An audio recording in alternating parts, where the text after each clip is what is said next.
A lot of times people will deny who they are in hopes that the longer that you deny it, it's just going to go away. Understand who you are as a person and show emotions more. We do a pretty shitty job of this as men, and we do a pretty shitty job of doing it in a positive way.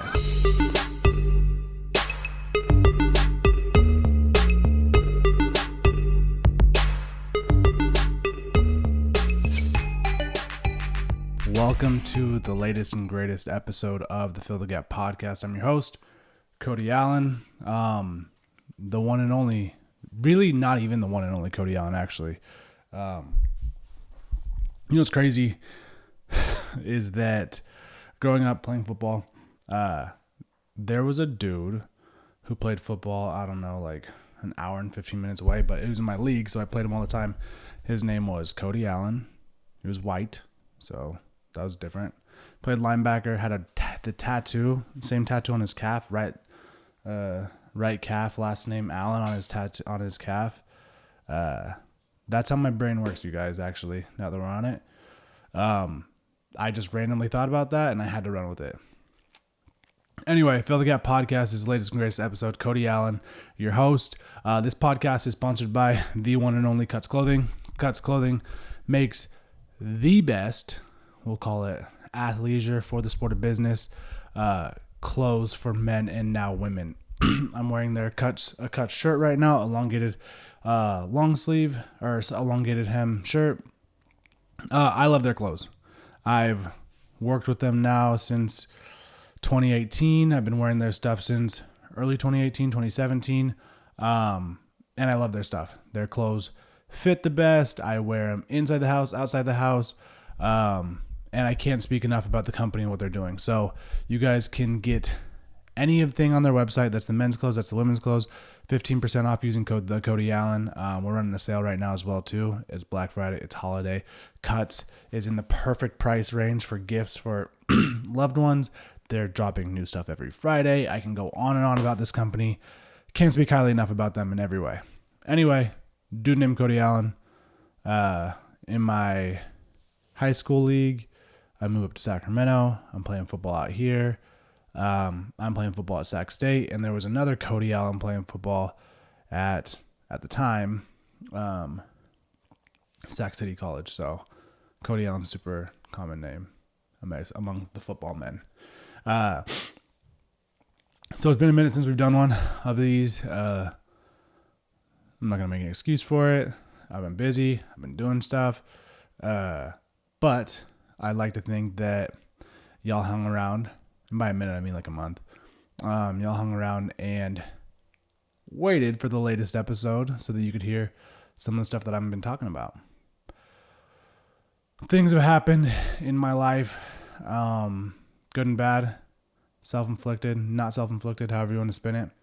But one of the things that I want to talk about, and this is something that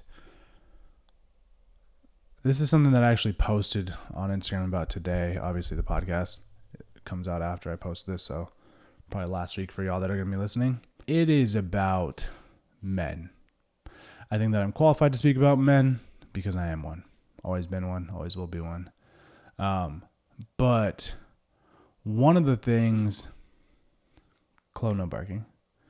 One of the things that I often talk about is how men, we feel like we don't necessarily have an outlet to voice our emotions, talk about things or how things affect us. We don't have a place, called a safe place or whatever, where we think, at least, to talk about some of the things going on in our life.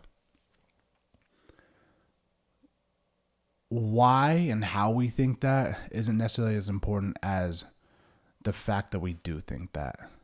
Guys, we are so afraid of letting people in, letting someone in, letting people see any sort of vulnerabilities that we have because we are afraid of rejection. We're afraid of being judged. We're afraid of being cast away and deemed not worthy. I saw a TikTok. This guy talks about the only time that a man truly has the opportunity to receive unconditional love is from his mother. And sometimes they don't even get that. I've been fortunate enough to receive unconditional love from my mother, from my stepdad. I am a very blessed individual in that way. Those are the only people that I have so far in my life to date that I've received unconditional love that's not unnormal. But a lot of men don't even believe that they can get that. The issue with not believing that you can get unconditional love, and rather that you deserve unconditional love, is that you stop trying to seek it in your life. A lot of guys will go through life. A lot of guys will go through life thinking that they don't deserve unconditional love. They don't deserve to be appreciated. So they won't ever receive that because they don't deserve it. Thus, they'll have an outward appearance, an outward set of emotions that kind of writes that story for them. They will reject love from certain individuals. They won't ask for help for certain things. They won't open up and talk about some things that make things that make it seem like they shouldn't be loved, right? Weaknesses, vulnerabilities. And I kind of came to this point and this realization because perception is reality. So I, as a guy, and this comes across in my personal life, my business life, my athletic life and career, I don't necessarily feel like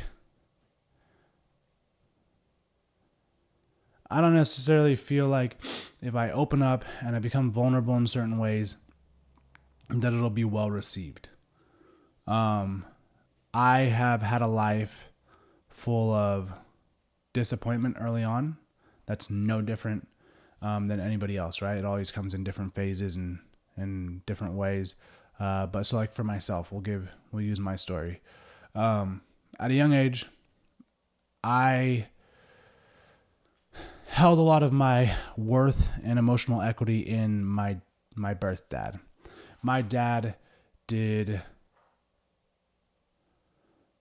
basically dipped out when I was around like 5-6 years old.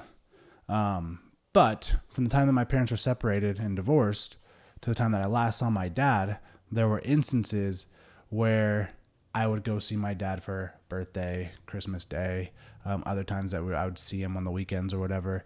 And that was great at the time. I was so excited to see my dad, and I'd get so worked up, and this was my dad. Every son needs a dad. And then eventually my dad, being who he was at the time, would start missing these appointments to see me, start no call, no showing, and skipping holidays. And each time that happened, and I was so young, I remember being disappointed. Obviously, I don't have like vivid memories of this, but that was around the time that I started learning what disappointment was. And I'm somebody that ever since then, and a majority of my life, I've held my emotions very close to the vest. Because if you don't show how excited you are about something, you can't be upset when it doesn't happen. That's something that I've carried for a long time, and it's shaped the way that I am and the person that I am. And obviously there have been other things in my life that have helped pave and shape who I am, and how that's reinforced that sort of philosophy or way of thinking. But I just remember looking back and saying like, all right, if I don't get super excited that my dad's going to show up and take me to Christmas Day, then I can't be upset when he doesn't show up. And this way of thinking, way of showing emotion has casted somewhat of a gray cloud over my life in general. And it also makes it very hard for people to read me emotionally. How is this great? Well, when it comes to playing football and playing sports, you want to have a very short-term memory. You don't want to be overly excited because you want to be able to be ready for the next play, right? You don't want to get too down on yourself about the past play because you know that you're going to work on and be able to move forward and push through. Same thing in business, right? Same thing just in my life in general. I've been able to move on very quickly from negative things that have happened in my life.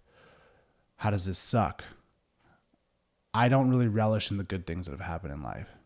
Something that I've worked with my therapist for years now is trying to get more excited about accomplishments and small things in my life. And doing all this self-work, I've really found that I really don't deviate too far from this mood, whether it be too high or too low, because you can't get disappointed that way. And I've often put so much of the burden on myself for my own happiness and success on my own shoulders because you can't be disappointed at anybody else. It wasn't until recently that I kind of discovered that a lot of this has been etched in stone and paved based on things that have happened in my youth. But that's not unkind, or unlike rather, a lot of other people's stories, you know? There are a lot of people who have been let down and disappointed in life, and they figure it out. And so I guess what I'm saying right now is, in the event that you guys have been let down, you've been hurt, and you've been disappointed, just know that you're not going to get the full zest of life if you don't learn to let people in again, if you don't learn to love, if you don't learn to be happy when you should be and be upset and sad when you should be.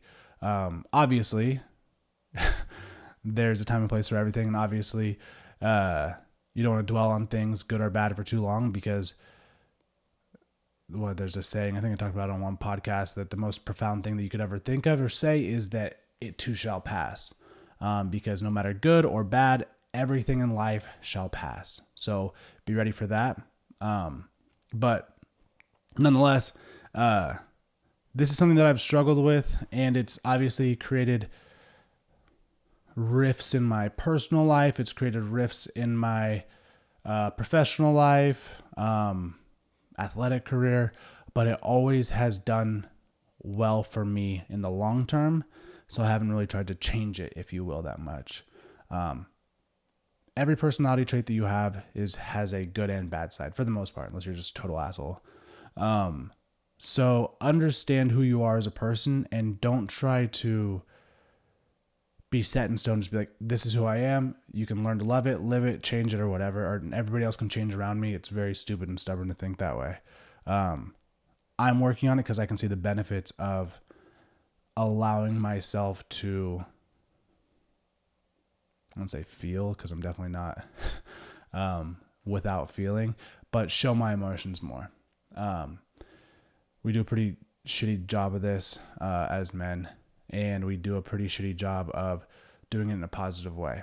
So that's kind of what I wanted to open up with as far as sharing a personal story about myself. I guess it's a semi-vulnerable story. You wouldn't really know because I'm just so willing to share it on here.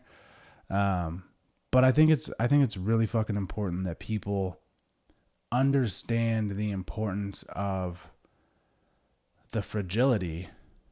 I guess it wouldn't be importance, but understand the fragility of the male ego and how it comes to play in almost everything in our life when it comes to us being a partner, a leader, a father, a boyfriend, a husband, whatever, a teammate. And it's okay to celebrate your differences. It's okay to celebrate who you are as an individual today, because that doesn't necessarily mean that's who you're going to be as an individual for the rest of your life. So be proud of where you are now and work on yourself in the future. But you cannot be proud of where you are now if you aren't honest with yourself about where you actually are in the present time. You know, a lot of times people will deny who they are in hopes that the longer that you deny it, it's just going to go away or that'll fix itself.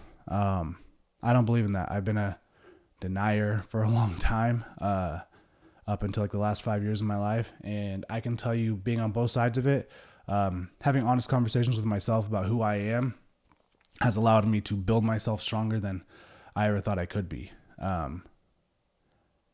I hate to say like this about a lot of men and a lot of people in general, but we're for sure scared of revealing who we are to ourselves.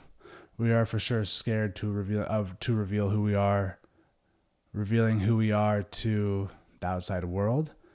And that is the key to happiness in the long term. That is the weight that just gets lifted off of your chest. I'm telling you right now, just go live your truth.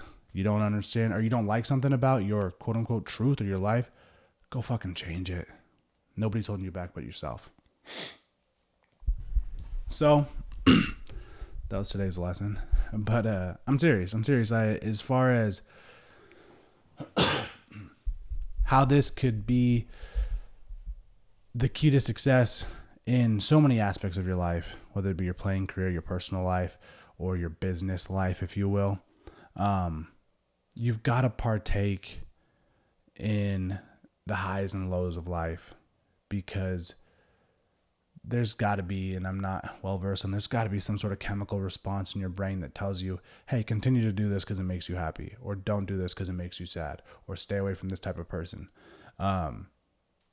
Because we're out here, we're just a set and group of people that are repeating the same mistakes, the same habits that lead us down the same path. And then we sit here and throw our hands in the air and we're like, why me? Why is this happening? And it's like, well, if you really dive deep down, you tell yourself the full story, the whole story, and don't leave things out, you'll know exactly why you are where you are and why something happened to you or about you.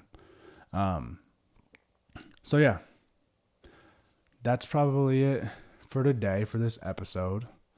Y'all like what I have to say or dislike what I have to say? Drop a comment down below. Let me know. Obviously, like, follow, subscribe, share this with somebody that you think is kind of stuck in this path in their life. And let's do some things that help improve our community. And you do that by improving yourself initially. So you guys know where to follow. The Cody Allen on everything. You guys know the cuts code. It's the Cody Allen. I'm telling you right now, get some of their stuff. You will not be disappointed. I love it. I wear it. I'm going to go to the store right now. And I'm going to wear it there. So I'm out.